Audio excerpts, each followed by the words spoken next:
Dziennik Ustaw Rzeczypospolitej Polskiej, Warszawa, dnia 8 stycznia 2026 roku. Po 17 Rozporządzenie Rady Ministrów z dnia 5 stycznia 2026 roku, zmieniające rozporządzenie w sprawie przeglądu wydatków na podstawie artykułów ustawy z dnia 27 sierpnia 2009 roku o finansach publicznych. Dziennik Ustaw z 2025 roku.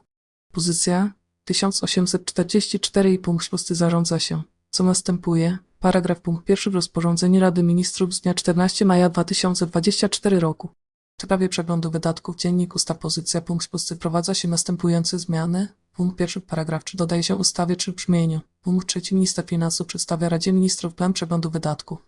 Punkt 2 paragraf 7 dotychczasową treść oznacza się jako ustawie 1 i dodaje się ustawy w brzmieniu. Punkt 2 minister finansów informuje Radę Ministrów o stanie wdrożenia propozycji zmian. Paragraf punkt 2 rozporządzenie wchodzi w życie po upływie 14 dni od dnia ogłoszenia. Prezes Rady Ministrów, Dytus.